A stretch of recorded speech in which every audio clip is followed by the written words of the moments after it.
नमस्कार दोस्तों, डीपीएस कठुमर के ऑनलाइन प्लेटफॉर्म पर आपका स्वागत है। यदि अभी तक आपने डीपीएस कठुमर चैनल को सब्सक्राइब नहीं किया है तो हमारे चैनल को सब्सक्राइब करें और हमारी आने वाली लेटेस्ट स्टडी वीडियो का लाभ उठाएं। देखिए डियर स्टूडेंट, हम पिछली वीडियो में आरएनए संकल्पना पढ़ रहे थे। आरएनए संकल्पना के दौरान हमने पढ़ा था कि आरएनए के अनुसार H+ आयन देने वाले अम्ल होते हैं और वे पदार्थ जो OH जलीय विलयन में आयनित होकर OH- आयन देते हैं वो क्षार कहलाते हैं। ये इतना हम पढ़ चुके थे, कुछ उदाहरण भी हमने पढ़े थे। उसी आरएनए संकल्पना के तहत मैंने आपको बताया था कि जो अम्ल का H+ आयन होता है, ये अम्ल का H+ आयन जल के साथ अभिक्रिया करके क्रियाशील होता है, जो कि जल के साथ अभिक्रिया करके H3O+ आयन बनाता है। क्या बनाता है?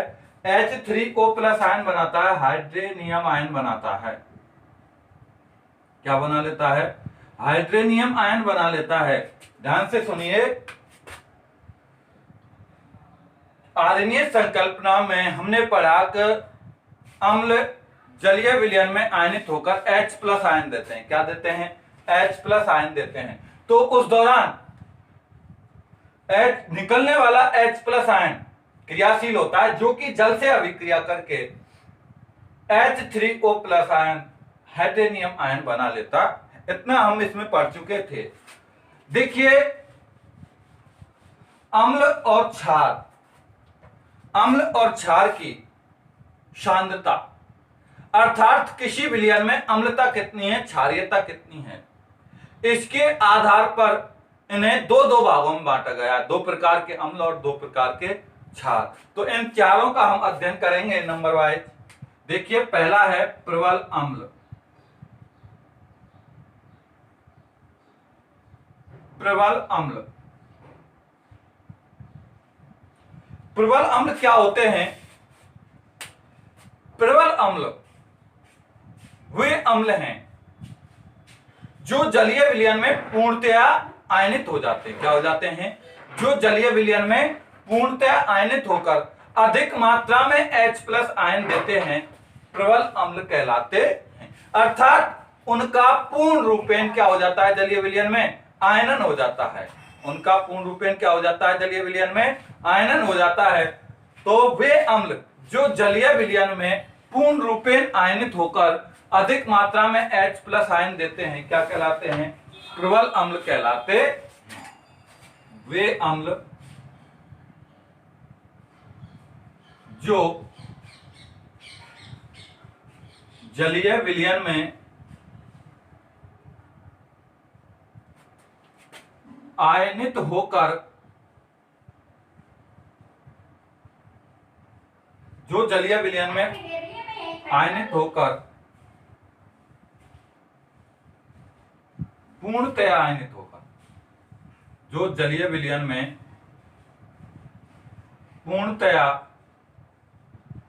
आयनित होकर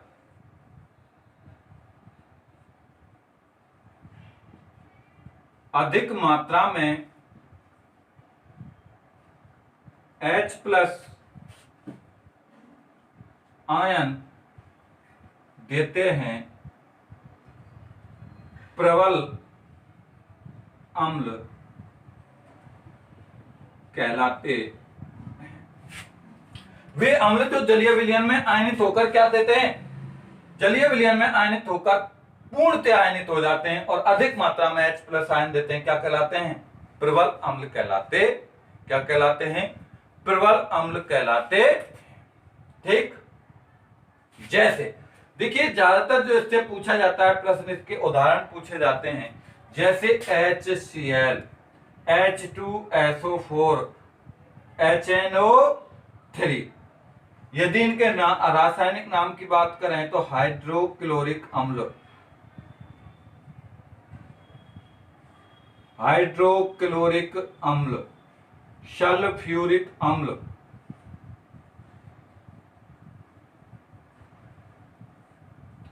सल्फ्यूरिक अम्ल, नाइट्रिक अम्ल,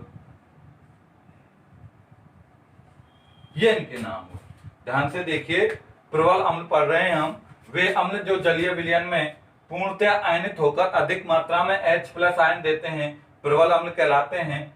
जैसे HCl, H2SO4, HNO3। हाइड्रोक्लोरिक अम्ल, सल्फ्यूरिक अम्ल, नाइट्रिक अम्ल, ये हुआ अपना प्रबल अम्ल। क्या हुआ? प्रबल अम्ल। अब बात करते हैं दुर्बल अम्ल। दूसरा अम्ल कौन सा आता है? दुर्बल अम्ल। अगला है बेटा दुर्बल अम्ल। दुर्बल अम्ल इसके विपरीत होंगे। वे अम्ल जो जलीय विलयन में पूर्ण रूपेण आयनित नहीं होते और कम मात्रा में H प्लस आयन देते हैं। वे अम्ल जो जलीय विलयन में पूर्ण रूपेण आयनित नहीं होते।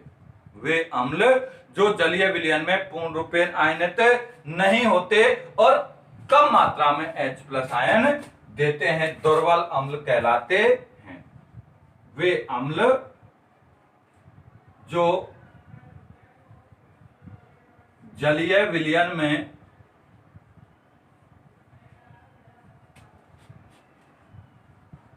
पूर्णतया आयनित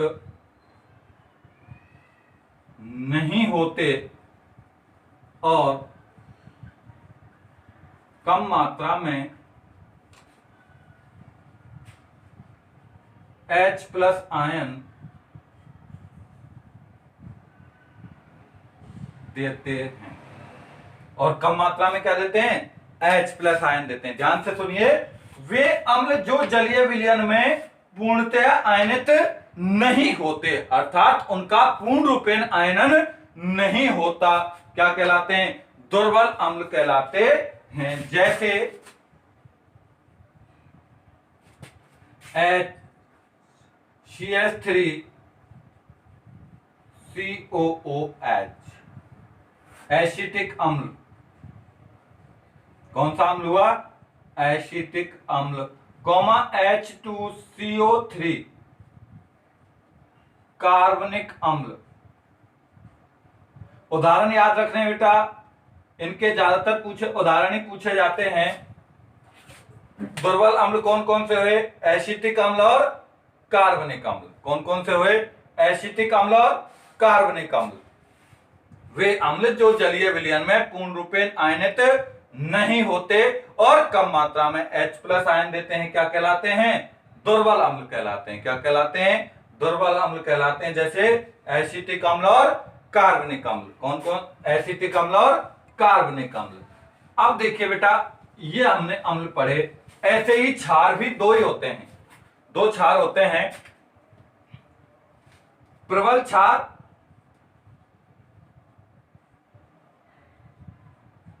और दुर्बल क्षार। क्षार भी दो ही हुए, प्रबल क्षार और दुर्बल क्षार। प्रबल क्षार कौन कौन से होंगे? प्रबल क्षार से मतलब है बेटा कि ऐसे क्षार जो जलीय विलयन में पूर्णतया आयनित होकर अधिक मात्रा में OH माइनस आयन देते हैं। क्या देते हैं? अधिक मात्रा में OH माइनस आयन देते हैं। ऐसे क्षार जो जलीय विलयन में आयनित होकर अधिक मात्रा में OH माइनस आयन देते हैं, क्या कहलाते हैं? प्रबल क्षार कहलाते हैं। नहीं आया समझ में? ध्यान से सुनिए, ऐसे क्षार जो जलीय विलयन में पूर्णतया आयनित होकर अधिक मात्रा में OH माइनस आयन देते हैं, क्या कहलाते हैं?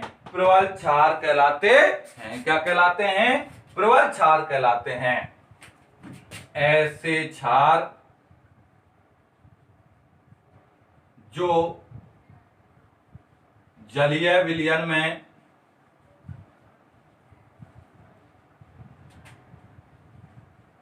पूर्णतया आयनित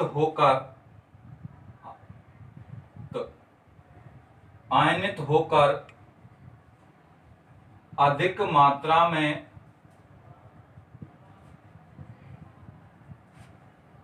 OH माइनस देते हैं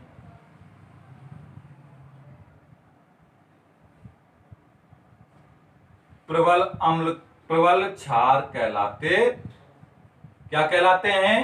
प्रबल क्षार कहलाते हैं। जैसे NaOH, NaOH नाम हुआ इसका सोडियम हाइड्रोक्साइड। क्या नाम हुआ? Sodium hydroxide. कॉमा KOH नाम हुआ पोटेशियम हाइड्रोक्साइड। क्या नाम हुआ? Potassium hydroxide. ध्यान रहे, ऐसे क्षार जो जलीय विलयन में पूर्ण रूपेण आयनित होकर अधिक मात्रा में क्या देते हैं? OH माइनस आयन देते हैं, प्रबल क्षार कहलाते हैं। जैसे NaOH, KOH। दूसरी बात आती है दुर्बल क्षार। दूसरा कौन सा है? दुर्बल क्षार। इसके जस्ट विपरीत होगा, ऐसे क्षार जो जलीय विलयन में पूर्ण रूपेण आयनित नहीं होते। ऐसे क्षार जो जलीय विलयन में पूर्ण रूपेण आयनित नहीं होते और कम मात्रा में OH माइनस आयन देते हैं, क्या कहलाते हैं? दुर्बल क्षार कहलाते हैं। क्या कहलाते हैं? दुर्बल क्षार कहलाते हैं। ऐसे क्षार जो जलीय विलयन में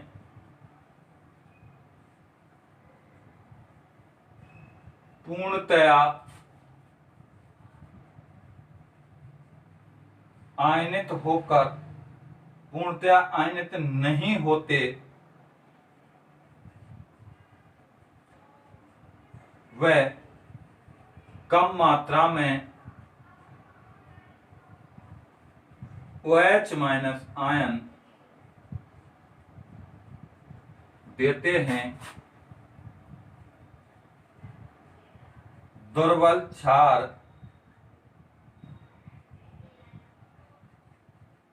कहलाते हैं। ऐसे क्षार जो जलीय विलयन में पूर्ण रूपेण आयनित नहीं होते, दुर्बल क्षार होते हैं। जैसे MgOH का होल ट्वाइस, CaOH का होल ट्वाइस, NH4OH इत्यादि। Magnesium hydroxide, calcium hydroxide, ammonium hydroxide. ये हमने पढ़ा प्रबल अम्ल, दुर्बल अम्ल, प्रबल क्षार, दुर्बल क्षार, अम्ल और क्षार के बारे में जानकारी प्राप्त की। देखिए बेटा, 3 संकल्पनाएं हमको पढ़नी है। आर्रेनियस संकल्पना, ब्रोस्टेन-लॉरी संकल्पना और तीसरी थी लुईस संकल्पना।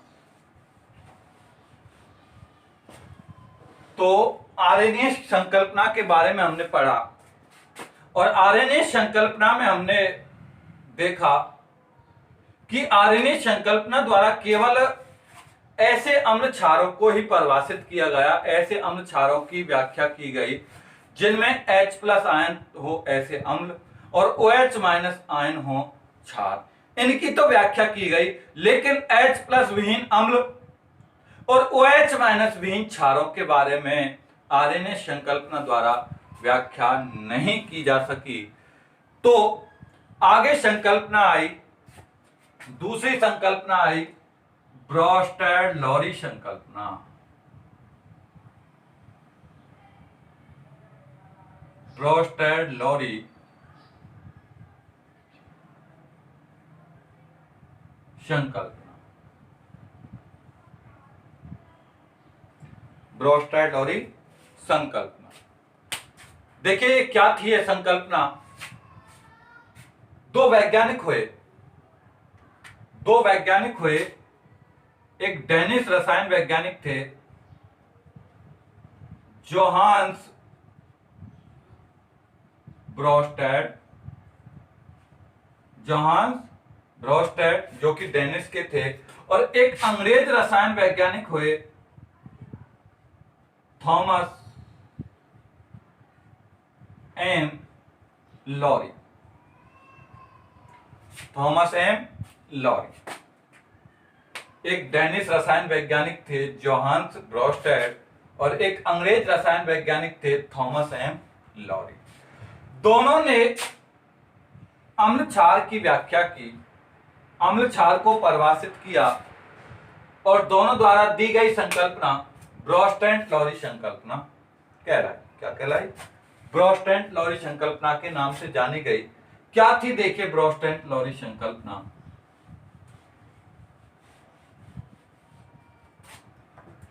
क्या थी ये ब्रोस्टेड लॉरी संकल्पना कि ब्रोस्टेड लॉरी संकल्पना के अनुसार, ब्रोस्टेड लॉरी संकल्पना के अनुसार जो प्रोटॉन दाता होते हैं, प्रोटॉन पर दी गई है, प्रोटॉन पर आधारित थी अर्थात H+ आयन पर दी गई, प्रोटॉन H+ आयन के रूप में होता है। तो ब्रोस्टेड लॉरी संकल्पना के अनुसार प्रोटॉन दाता अम्ल, प्रोटॉन दाता तो क्या कहलाया? अम्ल कहलाया। क्या कहलाया? अम्ल कहलाया। और प्रोटॉन ग्राही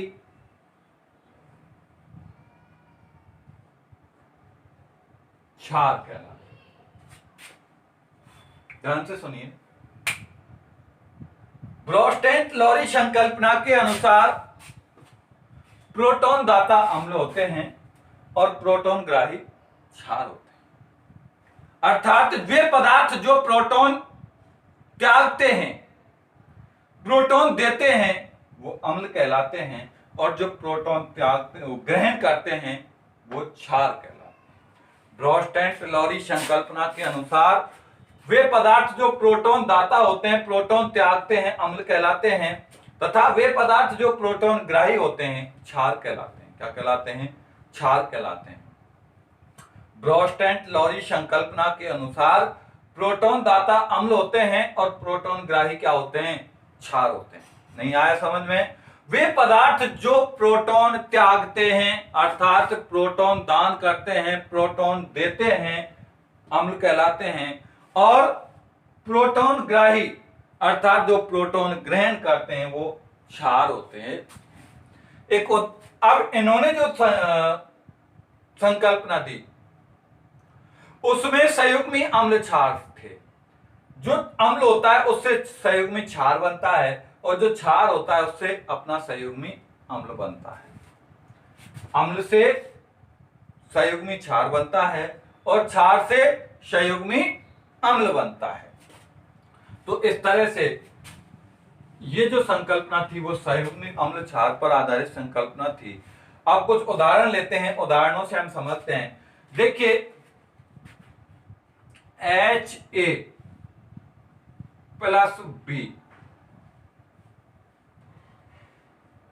Ha क्या होगा ये? देखिए जिसके पास प्रोटॉन उपस्थित है वो अम्ल का कार्य करेगा। क्या करेगा? वो अम्ल का कार्य करेगा। क्यों? क्योंकि अम्ल वे पदार्थ होते हैं जिनके पास प्रोटॉन उपस्थित होता है अर्थात प्रोटॉन दाता होते हैं। अब प्रोटॉन देगा कौन? प्रोटॉन त्यागेगा कौन? जिसके पास प्रोटॉन होगा। तो इसमें यहां आप देख रहे हो Ha अर्थात प्रोटॉन उपस्थित है, तो ये तो होगा अम्ल। क्या होगा बेटा? अम्ल। और ये B होगा क्षार। क्या होगा? क्षार।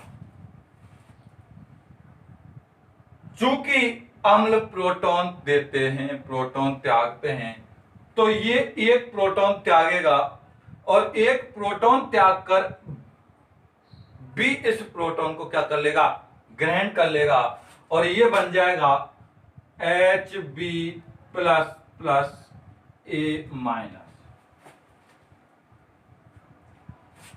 देखिए अब यहां हाइड्रोजन अर्थात प्रोटॉन किसके पास है?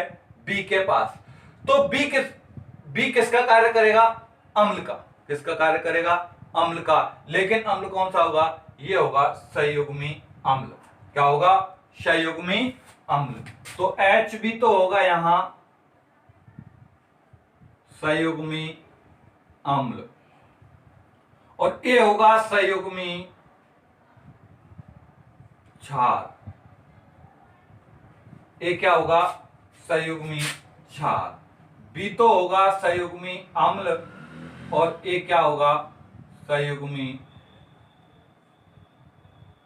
क्षार। ध्यान से देखिए, एच ए अम्ल है, बी क्षार है। एच ए से ए अपने एक प्रोटॉन को त्यागेगा और बी उस प्रोटॉन को ग्रहण कर लेगा और एच बी प्लस बना लेगा और ए माइनस बन जाएगा। अम्ल से बनता है संयुग्मी क्षार, तो एच ए से बन जाएगा ए माइनस संयुग्मी क्षार, और क्षार बनाता है संयुग्मी अम्ल, बी से बन जाएगा एच बी प्लस संयुग्मी अम्ल। अब यदि इसके युग्मों की बात करें तो H A dash A minus, ये होगा बेटा अम्ल संयुग्मी क्षार युग्म, अम्ल संयुग्मी क्षार युग्म, और B dash H B plus, ये होगा क्षार संयुग्मी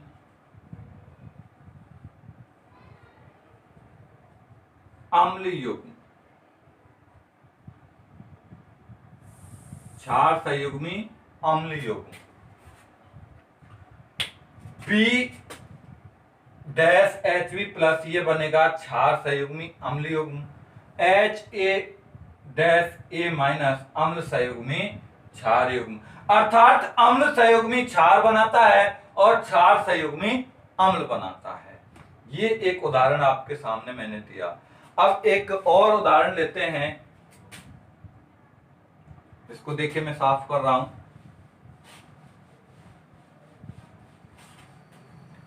एक उदाहरण लेते हैं हम, देखिए H2O जल ले लिया प्लस NH3,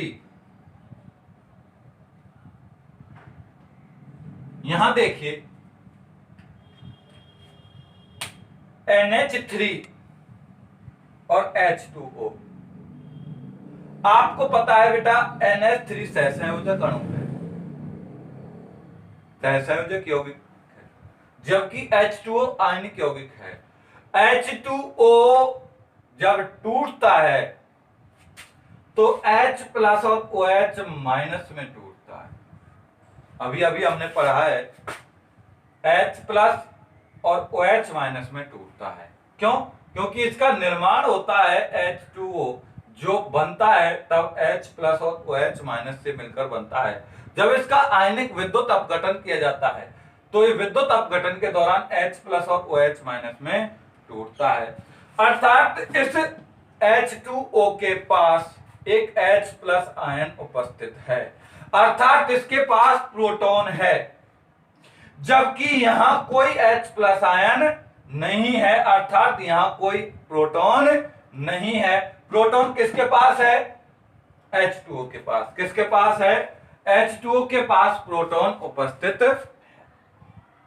ये अपना एक H प्लस आयन NH3 को डोनेट कर देगा, ये एक अपना H प्लस आयन त्यागेगा, उस H प्लस आयन अर्थात प्रोटॉन को NH3 द्वारा ग्रहण कर लिया जाएगा। अब ये प्रोटॉन त्याग रहा है तो ये क्या हुआ? अम्ल। क्या हुआ? अम्ल हुआ। और ये क्या हुआ? क्षार। इसने अपना एक प्रोटॉन त्याग दिया और NH3 को दे दिया। NH3 ने एक प्रोटॉन को ग्रहण कर लिया तो ये बन गया बेटा NH4 प्लस। क्या बन गया? NH4 plus plus OH minus, OH minus, NH4 plus plus OH minus. NH4 जो बना है किससे बना है? क्षार से बना है। किससे बना है? क्षार से बना है। क्षार से संयुग्मी अम्ल का निर्माण होता है, तो ये क्या होगा? संयुग्मी अम्ल होगा, और ये होगा संयुग्मी क्षार। क्या होगा ये? संयुग्मी क्षार। अम्ल से बना संयुग्मी क्षार, क्षार से बना संयुग्मी अम्ल। यदि इसके हम युग्म की बात करें तो देखिए H2O डैश OH माइनस, ये जो युग्म है ये कहलाएगा अम्ल संयुग्मी क्षार युग्म, अम्ल संयुग्मी क्षार युग्म। और NH3 से बना है NH4, ये कहलाएगा क्षार संयुग्मी अम्ल युग्म, क्षार संयुग्मी अम्ल युग्म। तो इस तरह से हमने यहां देखा H2O ने किसका कार्य किया है, अम्ल का कार्य किया है। किसका कार्य किया है, H2O ने अम्ल का कार्य किया है। ये हमने एक उदाहरण ले लिया जिसमें जल अम्ल का कार्य कर रहा है। किसका कार्य कर रहा है, अम्ल का कार्य किया है। अब एक उदाहरण और लेते हैं हम, एक उदाहरण और लेते हैं, उसको देखिए अब आप।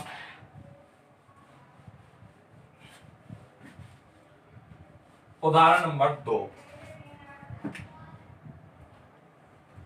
इस उदाहरण में H2O प्लस HCl, यहां देखिए अब आप, इन दोनों में H प्लस आयन है अर्थात प्रोटॉन उपस्थित है, लेकिन आसानी से प्रोटॉन क्यों त्यागेगा, आसानी से किस अणु से आसानी से प्रोटॉन निकल सकता है, H2O है और HCl है, हाइड्रोक्लोरिक अम्ल और जल।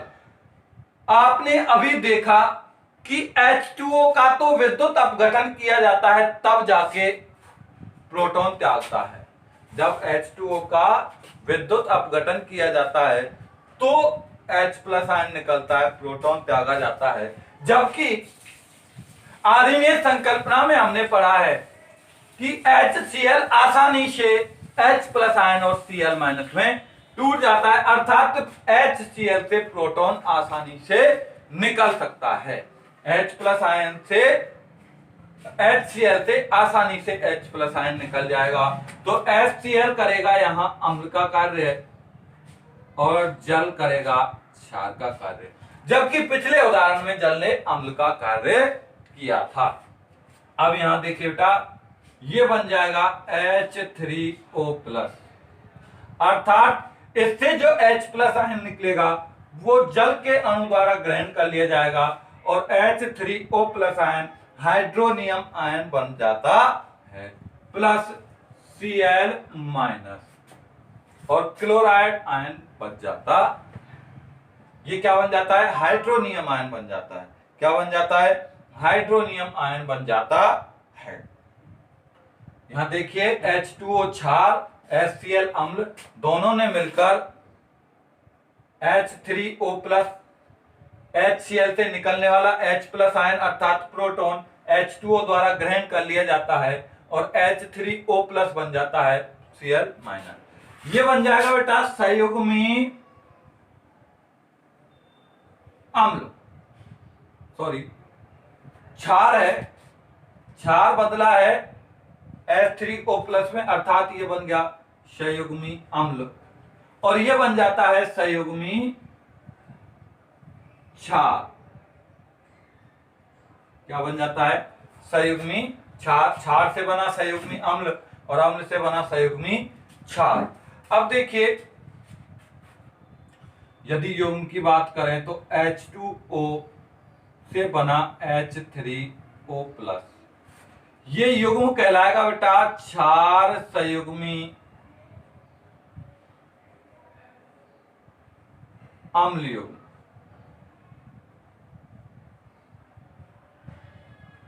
क्षार संयुग्मी अम्ल युग्म और HCl से बना Cl माइनस में बदल गया, ये कहलाएगा बेटा अम्ल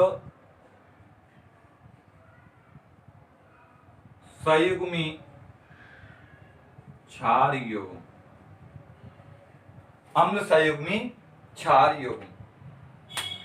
तो H2O H3O प्लस क्षार संयुग्मी अम्ल युग्म और HCl Cl माइनस अम्ल संयुग्मी क्षार युग्म। इस तरह से जो आर्यनीय ब्रोस्टैंट-लॉरी ने जो संकल्पना दी वो ब्रोस्टैंट-लॉरी की संकल्पना संयुग्मी अम्ल क्षार की संकल्पना पर आधारित थी।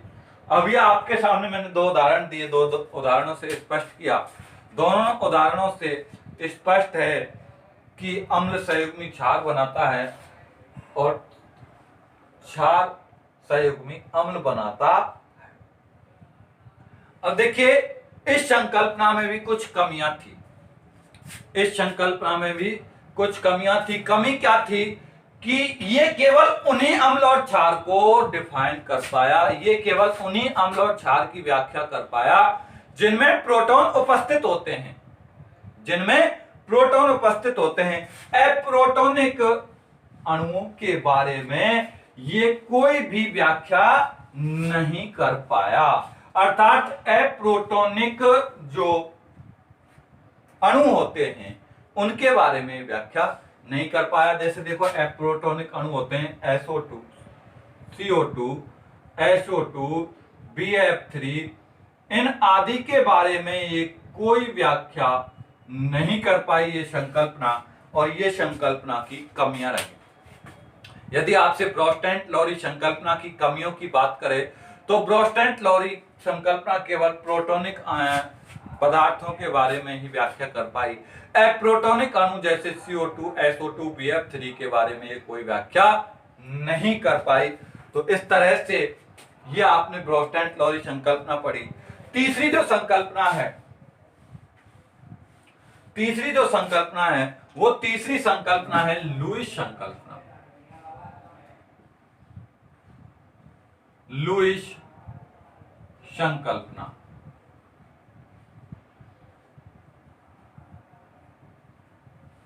देखिए,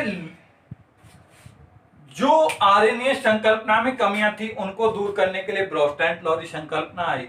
ब्रोस्टैंट-लॉरी संकल्पना में जो कमियां हैं उनको दूर करने के लिए लुईस संकल्पना। तो लुईस नामक एक वैज्ञानिक हुए थे, उन्होंने अम्ल क्षार को परिभाषित किया और उनकी परिभाषा क्या थी? देखिए, लुईस के अनुसार अम्ल वे पदार्थ होते हैं, लुईस के अनुसार अम्ल वे पदार्थ हैं जो इलेक्ट्रॉन युग्म ग्राही होते हैं।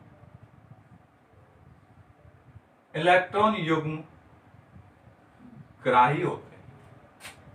और क्षार वो पदार्थ हैं जो इलेक्ट्रॉन युग्म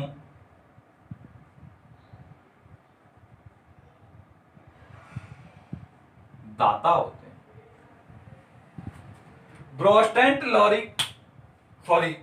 लुईस के अनुसार अम्ल वे पदार्थ हैं जो इलेक्ट्रॉन युग्म ग्राही होते हैं। क्या होते हैं?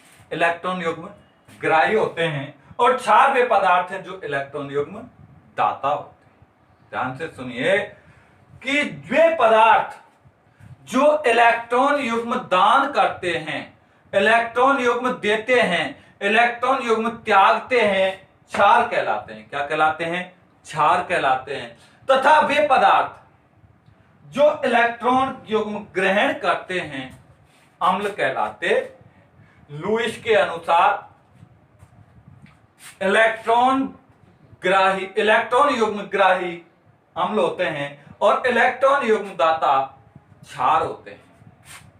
यहां तक आपको समझ में आया होगा कि वे पदार्थ जो इलेक्ट्रॉन युग्म दान करते हैं, वे पदार्थ जो इलेक्ट्रॉन युग्म त्यागते हैं, क्षार कहलाते हैं। लुईस के अनुसार वे पदार्थ जो इलेक्ट्रॉन युग्म ग्रहण करते हैं अम्ल कहलाएंगे, और जो इलेक्ट्रॉन युग्म त्यागते हैं या इलेक्ट्रॉन युग्म दान करते हैं या इलेक्ट्रॉन युग्म दाता क्षार कहलाते।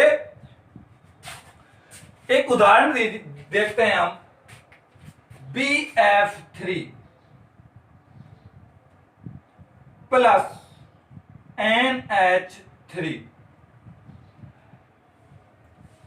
देखिए यहां कौन अम्ल है और कौन क्षार है। जिसके पास इलेक्ट्रॉन युग्म उपस्थित होगा वो तो क्षार कहलाएगा। क्या कहलाएगा? क्षार कहलाएगा। जिसके पास इलेक्ट्रॉन युग्म उपस्थित होगा वो क्या होगा, क्षार होगा। क्या होगा, क्षार होगा। देखिए अब इन दोनों में से BF3 और NH3 में से NH3 को देखिए आप, नाइट्रोजन। नाइट्रोजन के यदि परमाणु क्रमांक की बात करें तो 7 होता है, जिसमें पहले कोष में 5 इलेक्ट्रॉन आते हैं और दूसरे कोष में, सॉरी, पहले कोष में 2 इलेक्ट्रॉन आते हैं और दूसरे कोष में 5 इलेक्ट्रॉन आते हैं। जब इस NH3 बनता है तो इन बाह्यतम कोष के 5 इलेक्ट्रॉनों में से 3 इलेक्ट्रॉन तो हाइड्रोजन को जोड़ने में काम आ जाते हैं, जबकि 2 इलेक्ट्रॉन इसके पास मुक्त इलेक्ट्रॉन युग्म के रूप में होते हैं। अर्थात इसके पास क्या उपस्थित है, इलेक्ट्रॉन युग्म उपस्थित। क्या उपस्थित है, इलेक्ट्रॉन युग्म उपस्थित है। और जिसके पास इलेक्ट्रॉन युग्म होता है वो इलेक्ट्रॉन युग्म रखने वाला इलेक्ट्रॉन युग्म दाता क्षार कहलाता है। क्या कहलाता है, क्षार कहलाता है। ये क्षार हुआ तो ये क्या होगा, BF3 अम्ल। इन दोनों की जब अभिक्रिया होती है तो बनता है F3B उपसहसंयोजक बंध NH3। यहां NH3 और BF3 उपसहसंयोजक बंध द्वारा जोड़ते। ये उपसहसंयोजक बंध क्यों बना यहां, बेटा हमने 3 प्रकार के बंध पढ़े हैं, आयनिक बंध, सहसंयोजक बंध, उपसहसंयोजक बंध।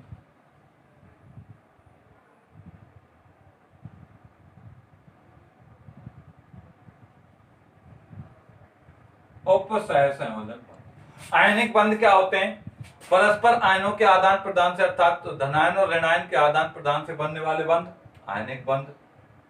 इलेक्ट्रॉनों के परस्पर आदान स्थानांतरण से बने बंध, सहसंयोजक बंध। और उपसहसंयोजक बंध क्या होते हैं, ऐसे बंध जिनके निर्माण में बंध के दोनों इलेक्ट्रॉन एक ही अणु द्वारा दिए जाते,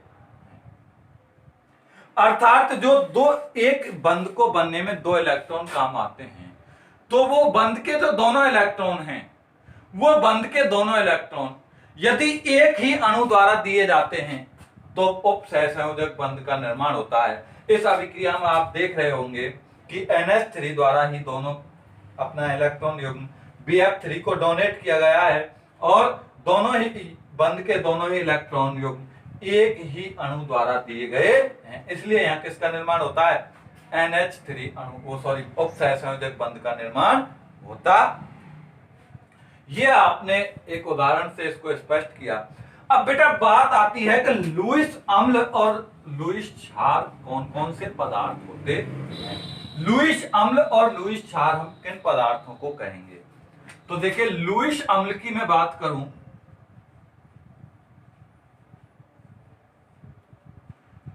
तो लुईस अम्ल में वो पदार्थ आते हैं जिनके पास इलेक्ट्रॉन युग्म की कमी होती है। क्या होती है, इलेक्ट्रॉन युग्म की कमी होती है, अर्थात जिनके पास इलेक्ट्रॉनों की कमी होती है, इलेक्ट्रॉन युग्म नहीं होता है, इलेक्ट्रॉन युग्म की कमी होती है, वो लुईस अम्ल के कहलाते हैं। इसके अलावा अष्टक अपूर्ण, जिनका बाह्यतम कोश का अष्टक अपूर्ण होता है, वे परमाणु भी या वे अणु भी लुईस अम्ल की श्रेणी में आते हैं। इलेक्ट्रॉन युग्म की कमी वाले, अष्टक अपूर्ण और धनायन आदि क्या कहलाते हैं, लुईस अम्ल कहलाते हैं। क्या कहलाते हैं, लुईस अम्ल कहलाते। ये सारे क्या कहलाते हैं, जिनके पास इलेक्ट्रॉन युग्म की कमी हो, अष्टक जिनका अपूर्ण हो और धनायन, ये लुईस अम्ल के अंतर्गत आते हैं। किसके अंतर्गत आते हैं, लुईस अम्ल के अंतर्गत आते हैं। जैसे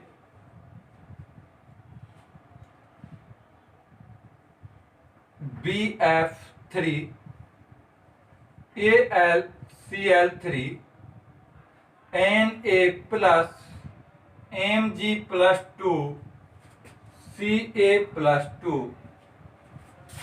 K+, ये सारे क्या हैं? लुईस अम्ल कहलाते हैं। क्या कहलाते हैं? ये लुईस अम्ल हैं। क्या है ये? लुईस अम्ल हैं। इलेक्ट्रॉन युग्म की कमी वाले, अष्टक अपूर्ण और धनायन लुईस अम्ल कहलाते। दूसरा आता है आपका लुईस क्षार। लुईस क्षार जिनका अष्टक पूर्ण हो, अष्टक पूर्ण हो, जिनके पास इलेक्ट्रॉन युग्म उपस्थित हो, जिनके पास क्या उपस्थित हो? इलेक्ट्रॉन युग्म उपस्थित हो, लोन पेयर उपस्थित हो, और ऋणायन लुईस क्षार कहलाते हैं। क्या कहलाते हैं? लुईस क्षार कहलाते हैं। ध्यान रहे, जिनका अष्टक पूर्ण हो, जिनके पास इलेक्ट्रॉन युग्म उपस्थित हो, और ऋणायन, ये किस श्रेणी में आते हैं? लुईस क्षार की श्रेणी में आते हैं। किस में आते हैं? लुईस क्षार की श्रेणी में आते हैं। जैसे देखिए बेटा, जैसे NH3 एक लोन पेयर उपस्थित होता है नाइट्रोजन के पास, कॉमा H2O, यहां H2O में ऑक्सीजन के पास दो लोन पेयर उपस्थित होते हैं। Cl- क्लोराइड आयन है, bromide ion, fluoride ion, hydroxide ion आदि।